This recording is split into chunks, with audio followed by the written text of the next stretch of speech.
안녕하세요. 저격수튜브입니다. 깨어있는 시민 여러분, 우리 모두 문재인 정권 타도를 위해 총궐기합시다. 오는 10월 3일, 그러니까 내일이네요. 개천절에 자유한국당을 비롯해 전국의 반문 세력이 광화문에 총집결해서 대규모 집회를 갖습니다. 주제는 사회주의 위선정권 문재인은 하야하라, 또 희대의 사기꾼 조국은 사퇴하라입니다. 최근 들어 최대 규모 집회가 될 것입니다. 모두 오셔서 위선과 독선으로 국민을 기만하고 있는 이 무능한 정권을 타도합시다. 지금부터 왜 우리는 문재인을 권좌에서 끌어내려야 하는가 하는 문재인 하야 혹은 탄핵의 당위성에 대해 말씀드리겠습니다. 문재인 정권의 정체성은 누가 뭐라 해도 공산 사회주의 정권이라고 할 수 있습니다. 문재인 집권 3년 차에 결과물이 무엇이 있습니까? 아무것도 없습니다. 경제 폭망, 외교 폭망, 안보는 무능 등 아무런 성과가 없어요.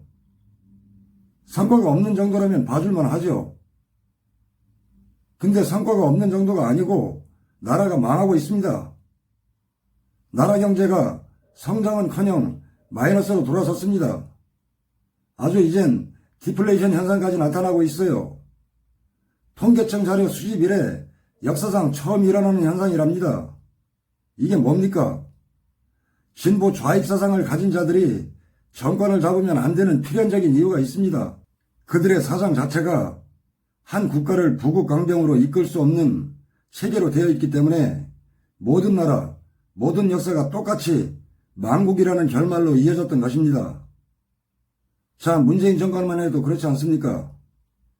아무런 능력도 없는 자가 교묘한 심리 전술을 내세워 세월호 사고로 충격적인 슬픔에 잠겨있는 국민의 예민한 감성을 자극해서 자기의 정치적 입지를 확대시키려는 고도의 감성 프로파간다를 획책했습니다. 그로 말미암아 상대적으로 둔감했던 보수 우파보다 중도로부터 표를 더 끌어모으는데 큰 역할을 한 거죠. 또 극좌빨 언론인 손석희 신뢰들을 이용한 태블릿 PC 가짜뉴스를 유포시키는 교묘한 전술로 대규모 군중 촛불 시위를 이끌어내는데 성공합니다. 그리고 호시탐탐 정권 찬탈을 꿈꾸던 좌빨 정치인들과 좌빨 언론계가 연합해서 끊임없이 가짜뉴스 유포 작전이 시작됩니다. 검찰의 증거물로도 쓸 수 없는 정체불명의 태블릿 PC를 들고 나와서 가짜뉴스가 시작되죠. 그렇게 해서 나라를 온통 대통령 탄핵 정국으로 몰아갑니다. 박근혜 대통령의 호텔 정사론, 청와대 비아그라론, 청와대 구판론, 성형수술론, 최태민과 관계론, 정유라 친딸론, 수백조 재산 은닉론 등 셀 수도 없는 막말 가짜뉴스를 전국에 막무가내로 살포하다 못해 나중에는 여성 대통령의 누드 합성화까지 조작해서 국회에 떡하니 전시까지 하는 세상에 차마 들을 수도 없고 눈뜨고 볼 수도 없는 인간 악마들이 국민을 선동질해댔고, 아이러니하게도 그 더러운 선동질에 대한민국이 대책 없이 무너져 버렸습니다. 이제 돌이켜보니 나도 당했고 너도 당한 것입니다. 이들의 치밀한 선동술의 위력을, 또 그 두려움을 국민들 대부분은 이미 정권을 찬탈당한 후에야 알았습니다. 그 암담한 결과의 원인을 분석해보면 두말할 것도 없이 그것은 오래전부터 사회 저변에 좌빨 인프라를 확장시키며 사회 전반에 걸쳐 좌빨 세력을 잠식시켜왔기 때문입니다. 이슬비에 옷 젖는다는 우리 옛 속담이 있습니다. 우린 그들을 너무 가볍게 봐왔고, 그래서 방어에 소홀했고, 그래서 결국 옷이 젖는 줄도 모르게 옷이 젖어버린 거고, 그 결과로 지금 이렇게 대한민국이 지독한 독감에 걸려 말 못할 역경을 치르고 있는 것입니다. 모두가 오래도록 지속해온 그들의 치밀한 계략의 산물이지요. 그리고 미성숙한 집단지성과 보수 우파의 안일한 대처가 이러한 참담한 결과를 초래한 또 하나의 큰 원인이었다고 나는 확신합니다. 박근혜 대통령의 실질적인 파면의 변이 무엇이었습니까? 헌법 수호 의지가 부족하다라고 판단된다라는 요지 아니었습니까?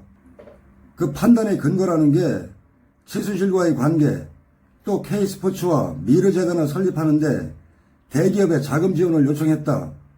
그 재단들을 최순실이 관리하게 했다. 뭐 큰 내용은 그런 것이고 그 내용 안에 잡다한 커넥션 몇몇 개 정도입니다. 아니 이게 도대체 한 나라의 대통령을 파면한다는 파면의 변으로 말이나 되는 얘기입니까?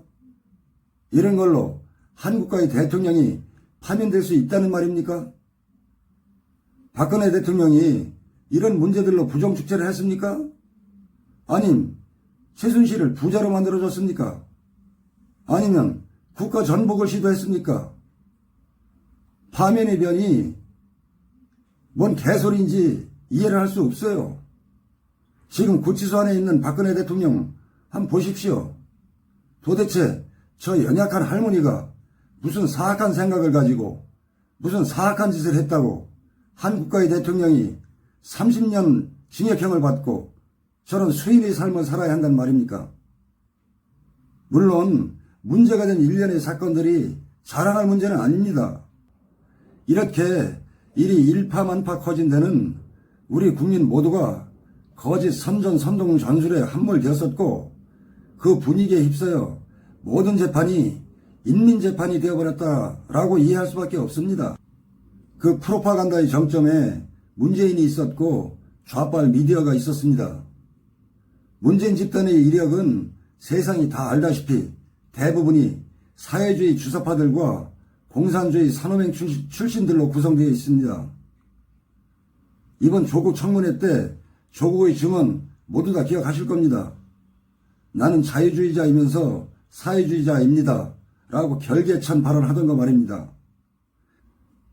이들이 무장한 사상에 관한 아집과 집념은 우리의 상상을 초월합니다. 자기들 집단 사상에 걸림돌이 되는 장애물이나 사람들은 가차없이 처단하거나 숙청해버립니다. 개인의 자유보다 사회의 공익을 추구하는 사상, 바로 그것이 사회주의 사상 아니겠습니까?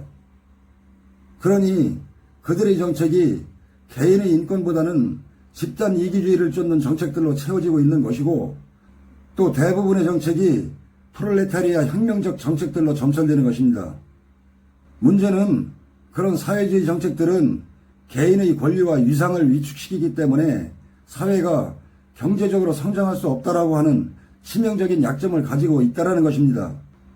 그래서 이미 사상의 줄다리기 게임은 지난 세기에 종지부를 찍었습니다. 지금까지 사회주의를 고집하는 지구상에 남아있는 불과 몇 안 되는 나라들 한번 살아가는 꼴 보십시오. 북한 한번 보십시오. 그게 사람 사는 세상입니까? 쿠바 한번 보세요. 국민들이 쿠바라는 국가를 탈출하고 싶은데 탈출의 기회조차 없어서 국외로 탈출하지 못하고 그냥 거짓골로 죽지 못해 살아가고 있죠. 베네수엘라 한번 보십시오. 수백만 국민들이 조국을 버리고 해외로 탈출하고 있습니다. 생계를 위해 어린 소녀들이 단돈 몇천 원에 성매매를 하고 있습니다. 북한의 꽃제비들하고 똑같은 꼴입니다. 자, 이쯤에서 반일 종족주의자들에게, 아니 좋게 얘기해서 민족주의자들에게 묻겠습니다. 지금 열간 이 세 나라의 춥고 배고픈 일반 국민들에게, 그래서 조국을 버리고 탈출할 수밖에 없는 저들에게, 그래서 성매매를 할 수밖에 없는 저들에게 조국이 무슨 의미가 있으며 민족이 무슨 의미가 있겠습니까? 반일 종족주의 좌빨들에게 고합니다. 특히 좌빨 수뇌부들 잘 들으셔. 이제 그만하고 아무런 의미 없는 감성팔이 좌빨 프로파간다 그만하고 국가 경영은 보수 우파에게 맡기고 당신들은 인권운동, 민주화운동이나 열심히 하셔. 그게 대한민국에서는 딱 맞는 시스템이요. 자, 그럼 다시 북한, 쿠바, 베네수엘라 이야기를 다시 하겠습니다. 왜 이 나라들이 이렇게 비참한 나라가 되었겠습니까? 네, 그렇습니다. 개인의 권리와 위상을 위축시키고 사회 공익을 우선하는 사회주의 정책을 도입했기 때문입니다. 그러니 국가적 개인적 첨예한 경제 경쟁 시대에 국민 개개인의 독창적 에너지를 극대화시키지 못하고 결국 개개인의 독창적 에너지를 극대화시키지 못한 만큼 생산성이 떨어지고 생산성이 떨어진 만큼 국가 경쟁력도 떨어지게 되고 그래서 결국 도태되고 마는 겁니다. 그것이 막스 레닌의 오류인 것이고 공산사회주의 치명적인 단점인 것입니다.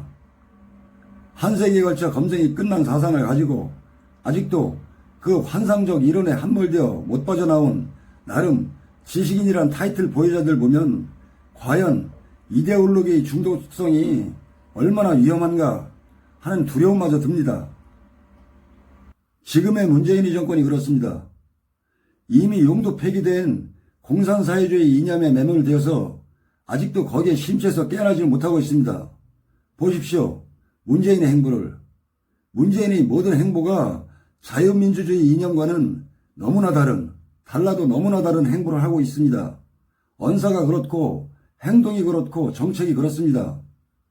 나는 그에게 너무나 사상적 이질감과 괴리감을 느끼다 못해 마치 그가 최소한 한 하늘을 이고 사는 사람으로 보이지 않습니다.